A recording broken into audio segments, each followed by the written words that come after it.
Hello, 'tis I, Lydia Wooten, here today to do something very fun indeed.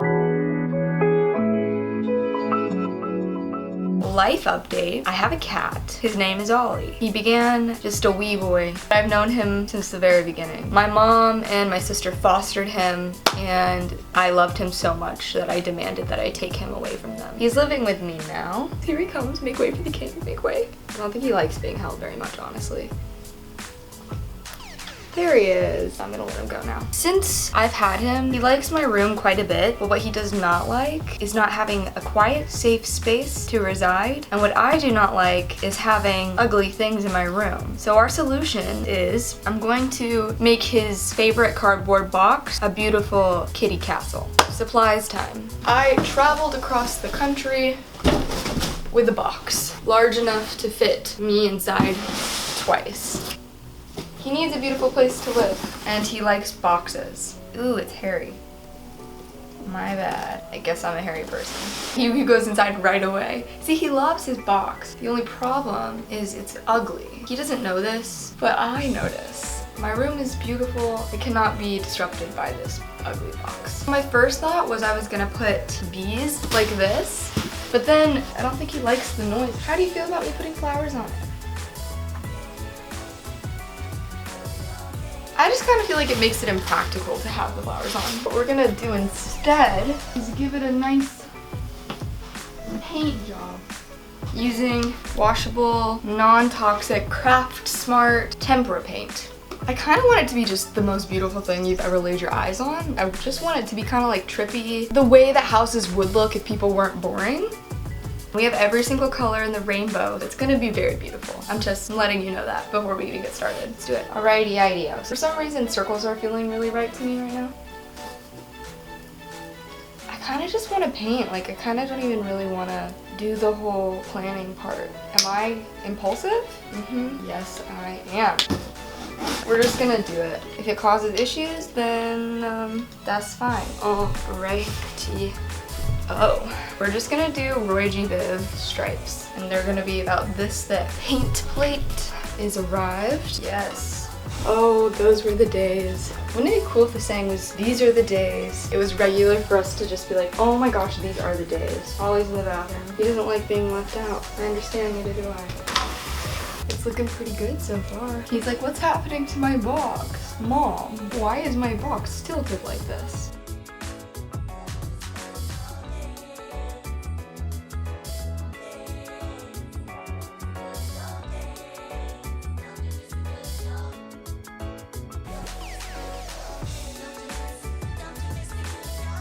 I'm just gonna go ahead and listen to an audiobook, which reminds me, our sponsor for the day is me.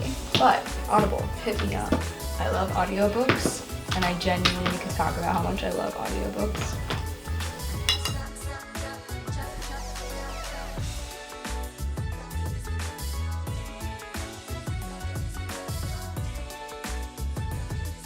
Something I've been thinking about recently, since we have the time, is settling, not settling, the art of hanging on to what you want. Recently, it's come to my attention that I don't mind waiting for things that I really want. It's even more painful to have the things you don't want and not really appreciate them than it is to not have the things you want and also not have the things that you don't want, but know that you're like holding out, you're like keeping the space there for the things that you do want in the meantime. Because I can live with knowing maybe it'll come, but I cannot live with knowing it can't come because I chose something else. If you want something, you have to hold the space for it to happen. You kind of just have to trust that it might happen eventually, and if it doesn't happen, then at least you tried for as long as you still wanted it. At least you didn't settle for something that was not all what you wanted. What's the point of having things you don't want? At the end of the day, what is the point? For example, I think I'm gonna move out of this apartment and find one that is 2 bedrooms, as expensive as the one I'm already in, and the one I'm in I have to share with 4 people, theoretically. I don't actually now, because 2 people aren't living here. I should just hold out for the things that I want, and if I had decided to sign on again here, then I wouldn't have found that apartment. It's been really present in my life a lot recently. And with that, we have one side done. Oh, it's so pretty. I'm so glad I've done this.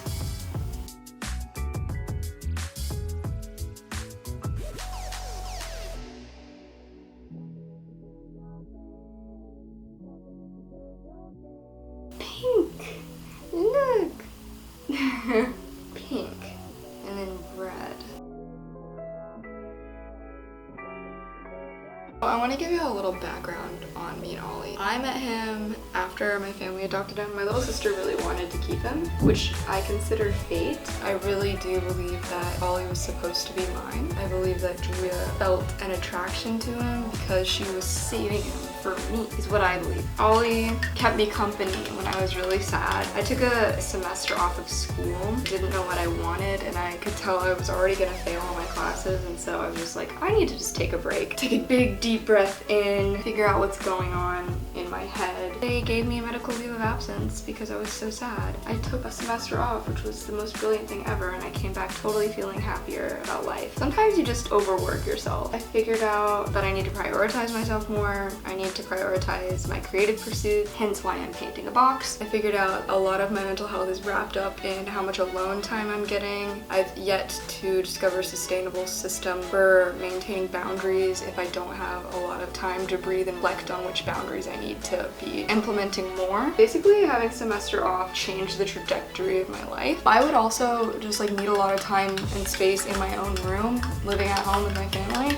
Ollie took a little while to warm up to me. After a while, he just started spending literally all of his time in my room. He wouldn't leave. Even when I would leave for a day or two, I would come back and he'd still be in there. I got it in my head then that if I was going back to school, I wanted to take him with me. I went back to school. We had this other cat. The shelter was full. We found him on the streets. They don't get along very well. I was like, you know what? I need to save this cat from everyday stress of being exposed to another male cat who's very territorial. And now he's mine. We just had such a good connection at one time. He just like wouldn't leave my room ever, and it was like at a time when I really needed friendship as well, and so we really bonded.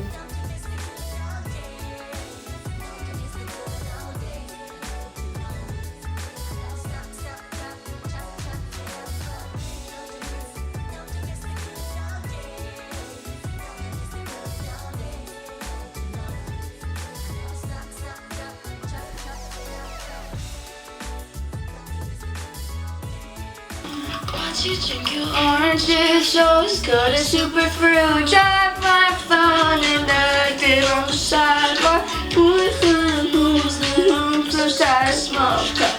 You lose only the mess what I was with you. Doesn't mean you're lonely. Being never alone, and baby, I'm still lonely. Everybody's lonely. Love advice from Lydia. If y'all want like a whole video on this, let me know because I have so much love advice. I've lived quite a few serious relationships. None of them worked out, but I've taken some pretty good lessons away from all these relationships and all of these flings that I've had. First off, this is what I think so far. Obviously, this is subject to change as I'm only 22 years old. I think there's two different types of romantic love. Didn't the great people say that there were like 14 different types of love? Some of them were romantic and sexual and family and friend and everything. From just what I've seen, when I romantically love someone, it's in one of two ways. There's a type of love where you're really afraid of losing them. In my experience, if you're really afraid of losing them, then that's more about your own ego, and that love is more about winning and proving something to yourself rather than actually appreciating them. And then there's love where you just get this amazing feeling in your stomach every time you think about them. You just want to be close to them all the time. You just like them so much that you don't even really think about losing them. More than anything, it just feels good to think about them. I've been in a relationship with mostly people who I feel like I was just kind of trying to prove something to myself. Oh, look, I can be a good partner. Look, I'm sexually attracted to this person. Plus, we're like together. Every once in a while, I'll come across a person who I really just like, no matter what's happening, I always feel good about them. And it's not about losing or winning. It's just about like how much I love to be around them and how much I connect to them. That's honestly what I think real love is. If I was ever going to get back into a long-term relationship, I would want it to be with one of the people in my life who I just love to be around for the sake of being around them. I know the difference now. I didn't before. The difference between one of them lights you up, gives you energy, and then one of them is kind of draining and takes a lot of maintenance. You have a completed paint job.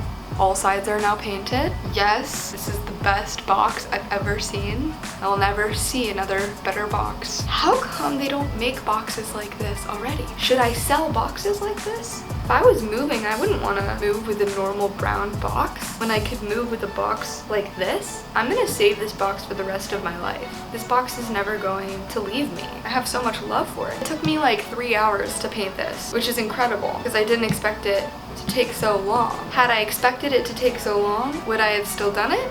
Yes, because it is so beautiful. It's the next day. So far, this is what my box is looking like. I painted the top like this also, but glittery to indicate that it's the top of the home. And then I just flipped this up.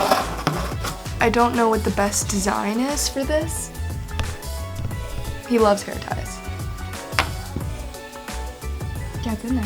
It's inside. Yeah. So there he goes. I'd say the final touches is I'm gonna add a carpet and I'm gonna put his cat toys in and then we're gonna be done. I love that he loves it.